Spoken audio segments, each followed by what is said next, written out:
Hello. Hello and good morning. How are you doing, Jackie? Good. How are you? Absolutely fantastic. I love your story. And the reason why is because I was that guy.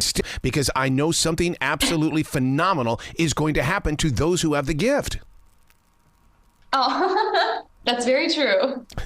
But this time around on the brand new album, you're exploring a new genre of music. Please tell me, because I really want to know what's going on.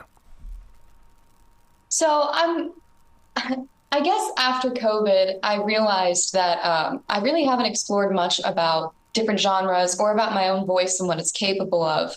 And The Masked Singer, when I was on it, it was just before COVID. And I kind of revealed to myself that I have this cool pop sound. Yep. And I'd also been songwriting. And so after COVID, I just decided that I was going to dive into this new world. What do I have to lose? I wanted to be more authentic to myself and just really live my career and my life to the fullest that I possibly could.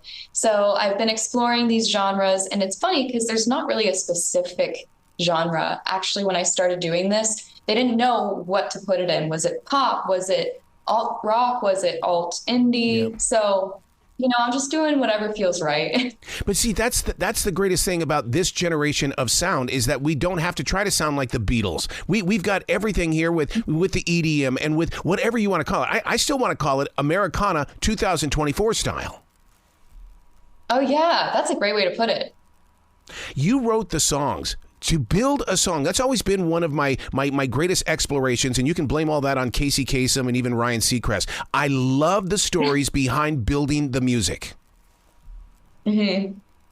Absolutely. I think that's one of the best parts about songwriting is it's like it's a do it as you go thing for me, at least. And I just pull from an honest place with the lyrics, and a lot of the times the melodies follow or vice versa, and it just kind of comes out. I've written songs like Smoking Gun on the EP I wrote within an hour, and the rest of it was just building a track to it. Yeah, it just kind of flows. So are you the one that's behind that control board then when you say building that track? It's me, but it's also the producer that I've worked with. It's Greg Camp. His name is Greg Camp. He's amazing. He was a part of Smash Mouth, one of the first members of the group Smash Mouth, and now he's in his own group called The Defiant.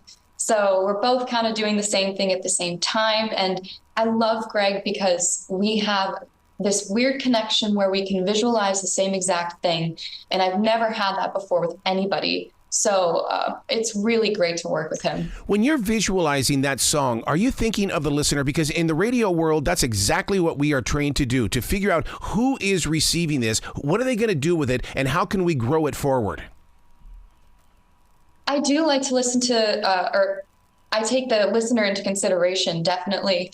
But it's a weird balance between taking that into consideration, but also taking my truth and what's coming to my mind into consideration, because the goal for me is to not be doing necessarily what is only on the radio. Yeah.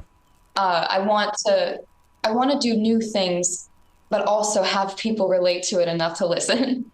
No, I totally get that because, I'm not a big fan of listening to things on the radio, but you put me in front of Spotify, iHeartRadio, or even Alexa, and I want everything. I want all 6 of your songs, and I want to have them back to back, just like the old album days.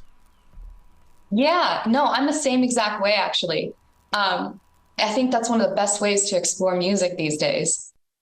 Your lyrics are really spot on, but I've got to ask you as a creative person, how are you able to bare your soul? Because, the editing process has got to be, oh my God, are you a perfectionist? Oh, absolutely. I'm very much a perfectionist. Yeah, but not with the lyrics. As I'm writing them, I do sit with them for a while if they don't just come right away. And it's kind of like an intuition thing. If it's not hitting it on the nose for me, I'll sit there and I will deep dive a dictionary to make sure I can hit it on the nose. Yep. But for me, it's so easy to be honest, because I've always been a very open person one-on-one with people. If they ask me anything, I will be honest and open about it. And I guess as I journey into being my authentic self, I want to feel like when I'm doing a show or an interview, even, I want it to feel like I'm one-on-one with the person watching it in the moment. Yep. So that's the goal here. Question from one creative person to another creative person, especially when I see what you've gone through, even by the age of under 30. At 25, I was up to replace Casey Kasem on American Top 40. That changed my entire outlook on the broadcasting industry. You were in Forbes Magazine as one of the 30 under 30. How is this changing your life as a creative person? I think it's opening huge doors for me to explore the world more, explore myself more, and to develop an even closer relationship with my fans, which is so fulfilling, because my career is my life. And I can't just sit there and live that as a 10-year-old when I'm 24.